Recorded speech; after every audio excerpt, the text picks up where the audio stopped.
Maktub. Verdade.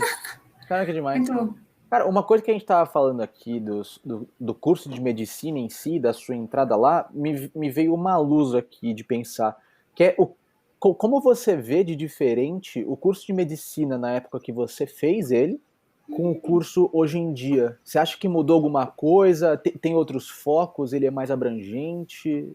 Você tem alguma... Não, olha, mudou completamente. Mudou completamente. Não as raízes da medicina. Sim, sim. As raízes da medicina, de você examinar o paciente, de você tocar no paciente, de você conversar com o paciente, isso é universal. De você fazer uma história de como esse paciente vem tendo uma doença, existe uma padronização. Então você vai primeiro perguntar qual é a queixa dele, qual é a principal queixa. E depois você vai destrinchar uma história e você vai perguntar os antecedentes dele, se ele tinha alguma doença antes, que ele tomava algum medicamento anteriormente, se tinha alguém na família com alguma doença XYZ que podia ser hereditário, por exemplo, né? Então, esses são os pilares da investigação clínica. Uhum. Né? Agora, o que mudou? Isso não mudou, tá?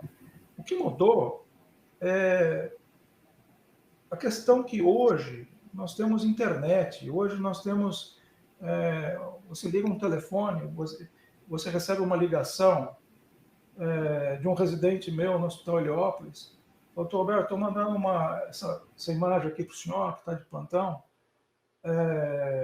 Veja como é que está essa tomografia. Fala, putz, pode ficar tranquilo, tá tudo, não vai precisar operar. Porque pela imagem... Tá... Ou então, putz, olha, tem que operar esse carro, estou indo para aí, etc. Você ganha tempo precioso. Então, Sim. toda essa revolução que teve de computadores, internet, toda essa globalização... Exames também, né? Completamente a medicina. Até mesmo porque hoje, no meio de uma pandemia, você pode estar fazendo cursos na sua área à distância. O que nós estamos fazendo aqui é fantástico. Sim. Né? Então, assim, mudou muito. Mas mudou muito também, eu acho, assim, durante uma certa fase, houve uma leva, vamos dizer assim, de médicos que parecia que não estavam muito comprometidos, tal, não sei. Talvez seja uma observação minha, mas mudaram as coisas. Hoje, por exemplo, o residente ele tem dedicação ao trabalho, mas ele pode dar plantão fora e ganhar uma grana. Na minha época, isso era não permitido. Você tinha que dar dedicação total à neurocirurgia. Total. E se você fosse arrumar uma grana por fora, alguma coisa, teu chefe soubesse, você estava expulso da residência. Caralho. Então o negócio era militar.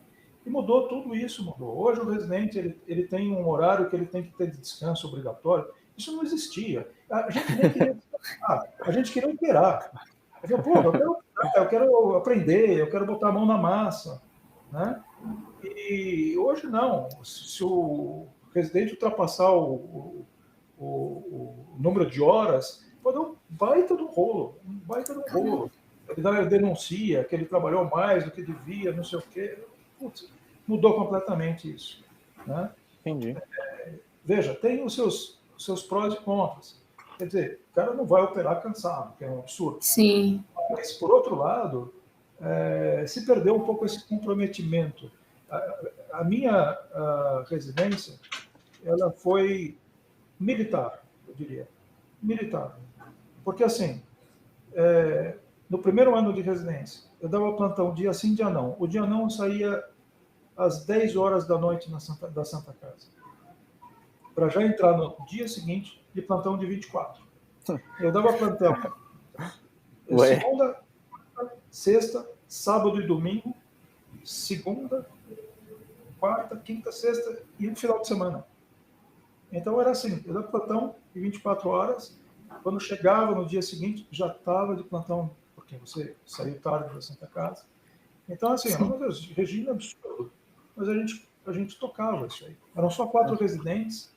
Hoje em dia, são 5 residentes, mas na época eram 4, e a gente tocava todo o hospital, avaliação na pediatria, criança que bateu a cabeça, a avaliação na ortopedia, que quer ver um exame neurológico, porque vão operar o paciente no dia seguinte, de coluna, então eles solicitavam para a gente, avaliação o tempo todo no pronto-socorro, e a gente não parava. Eu lembro, vou dizer para vocês, eu lembro uma vez que eu fiquei num plantão, sexta, sábado e domingo, putz, eu acho que eu dormi 8 horas. Eu já não aguentava mais, eu estava assim, fora de si. Eu ia perguntar isso para você. Como é... Quando eu voltava para descansar, para dormir um pouco, tocava o telefone. Tem outra avaliação para mim aqui. Aí chegava ao ponto, você ia atender um cara, todo o pessoal perto da Santa Casa, os indigentes, tal, o cara chega lá para você, olha, o senhor tem que botar esse curativo aí. Não quero pôr esse curativo, o cara estava bêbado. Olha, o senhor tem que se cuidar, tal, não sei o quê. Eu não quero ficar aqui, quero saber qual que é o nome do senhor, que eu vou te processar. Eu lembro que eu peguei um cartãozinho que eu tinha no bolso, que era de uma loja de disco, cara. E eu dei esse cartãozinho pro cara, que queria me processar. Era um puta mendião, sabe? Processa, vai. E aí ele ficou olhando aquele troço, não estava entendendo nada, que ele estava bêbado. E eu fui embora para voltar para dormir.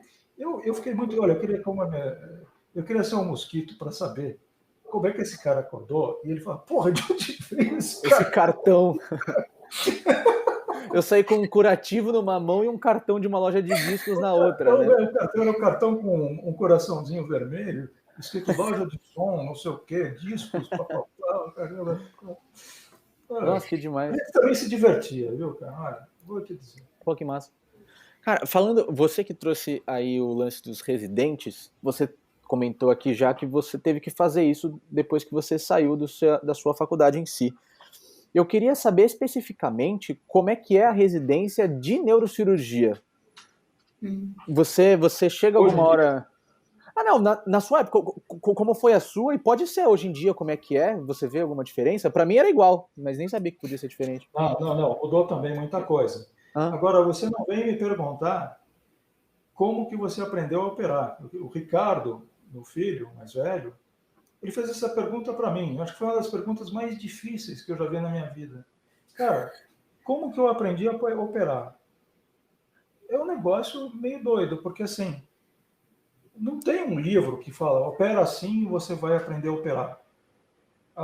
O aprendizado é muito passado de residente sênior para os residentes que estão começando e dos instrutores.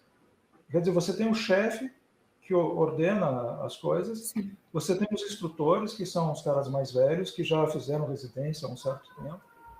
Você vai depois ter alguma orientação também dos mais graduados que estão na residência, e você vai aprendendo como se fosse um ofício de um carpinteiro, de pai para filho, na parte prática, não na parte teórica. Não estou falando assim, eu estou falando como você aprende a fazer as cirurgias.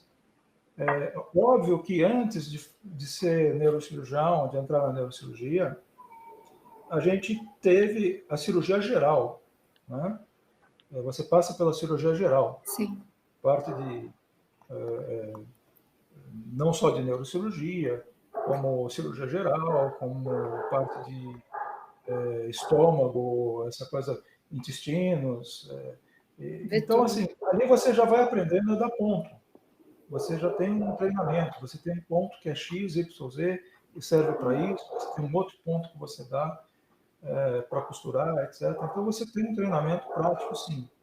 Mas, na neurocirurgia, são outros instrumentais, são coisas diferentes.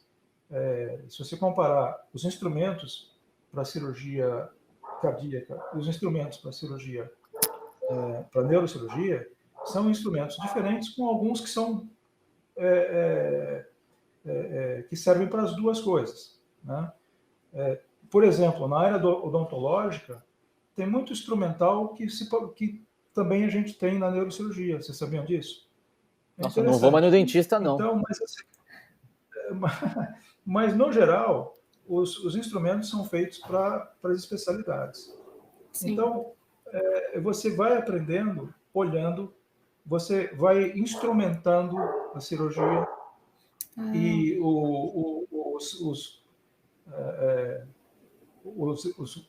os médicos que estão mais graduados, os instrutores, ele fala, olha, tem que fazer assim, porque senão acontece isso, senão acontece aquilo. Tudo. E, obviamente, a gente tem uma instrução de livros, de apostilas, etc., que você lê, você aprende também na teoria. Mas numa faculdade como é a Santa Casa, que é uma das faculdades mais humanas que eu vi na minha vida, e mais práticas. Então, você entra na Santa Casa e você já começa a botar a mão na massa no primeiro dia. Mas no primeiro dia mesmo, para vocês. Não na neurocirurgia, digo em termos gerais. Sim. Você entrou na Santa Casa, você vai para a enfermaria, você já vai ver a enfermagem te ensinar, enfermeira, a como que você faz curativo, entendeu? Quer dizer, um negócio muito prático. Tem a teoria, mas é uma escola prática. Uma escola feita para fazer médicos, para resolver problemas. Entendi. Que legal.